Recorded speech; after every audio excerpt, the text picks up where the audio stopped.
சகோ கணேசன் டைரக்ஷனில் வித்தார்த், கலையரசன், திரிகன், சந்தோஷ் பிரதாப், தேஜு அஸ்வினி, அதுல்யா சந்திரா, ஜான் விஜய் நடிச்சு இப்போ சன் நெக்ஸ்ட்ல ஸ்ட்ரீம் ஆயிட்டு இருக்க மிஸ்ட்ரி கிரைம் த்ரில்லர் தான் மூன்றாம் கண். ஃபேக்ட்ரியில் ஜெனரல் மேனேஜராக இருக்கிற ஜான் விஜயை யாரோ கொலை பண்ணுறாங்க.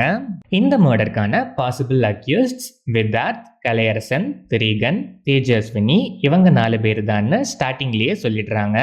அதுக்கப்புறம் ஜான் விஜய்க்கும் அவங்களுக்கும் நடுவில் என்னதான் பிரச்சனை, இவங்க ஏன் அவரை கொலை பண்ணியிருக்கணும்னு ஒவ்வொரு கேரக்டரோட பேக் ஸ்டோரியாக எக்ஸ்பேண்ட் ஆக ஆரம்பிக்க ஃபைனலாக என்ன ஆகுதுங்கிறது தான் மூன்றாம் கண்.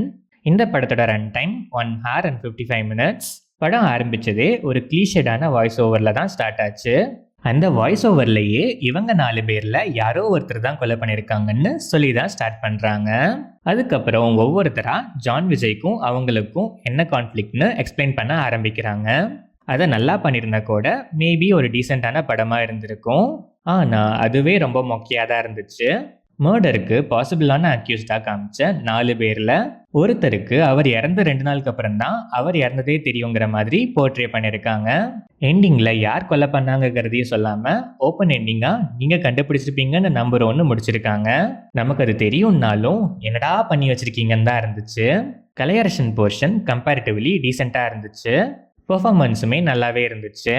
தேஜு அஸ்வினி போர்ஷன் படத்துலேயே ஒட்டாமல் வேணும்னே திணிச்சு வச்ச மாதிரி இருந்துச்சு. ஸ்டில் பெர்ஃபார்மன்ஸ் டீசெண்டாக தான் இருந்துச்சு. வித்தார்த்தோட போர்ஷன்லாம் இதுக்கு மற்ற எல்லாமே பரவாயில்லங்கிற ரேஞ்சில் தான் இருந்துச்சு. சந்தோஷ் பிரதாப் எதுக்குடான்னு கேட்க வைக்கிற அளவுக்கு நல்லா கடுப்பை கிளப்புற ரோலு, அதை அப்படியே எக்ஸாக்டாக பெர்ஃபார்மும் பண்ணியிருக்காரு.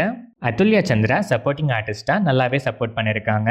திரிகனோட போர்ஷனும் அந்தளவுக்கு இம்ப்ரெசிவாக இல்லை, ஆனால் பெர்ஃபார்மன்ஸ் ஓகே தான். John Vijay as usual typical irritating role. இந்த மாதிரியே பண்ணிக்கிட்டே இருக்கிறது உங்களுக்கே போர் அடிக்கலையான்னு கண்டிப்பாக கேட்க வைக்குது. Technical aspects of the film, cinematography டீசெண்டாகவே இருந்துச்சு. சாங்ஸ் அண்ட் பேக்ரவுண்ட் ஸ்கோர் அந்தளவுக்கு இம்ப்ரெசிவாக இல்லை. எடிட்டிங் பேட்டர்னுமே சுமாராக தான் இருந்துச்சு. ஓவராலாக பார்த்தா சிம்பிள் பட் ஓகேஷான ஸ்டோரி லைன் தான். ஆனால் எக்ஸிக்யூஷன் அட்டர் வேஸ்ட்டு, செம்ம சொதப்பல்னு தான் சொல்லணும்.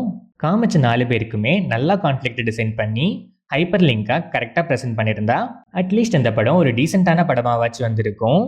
ஆனால் அப்படி எதுவுமே பண்ணாமல் இஷ்டத்துக்கு ரொம்பவே கன்வீனியண்ட்டாக கண்டதெல்லாம் பண்ணி சொதப்பி வச்சுருக்கேன் ஒரு வேஸ்டட் மிஸ்ட்ரிலெஸ் கிரைம் த்ரில்லர் தான் மூன்றாம் கண். எவ்வளோ மொக்கையாக இருந்தாலும் பரவாயில்ல, ஓகே. கிரைம் த்ரில்லருங்கிற டேக் இருந்தாலே போதும், நான் பார்ப்பேங்கிற மைண்ட் செட்டில் இருக்க ஆடியன்ஸ் ஒன்ஸ் ட்ரை பண்ணி பார்க்கலாம்.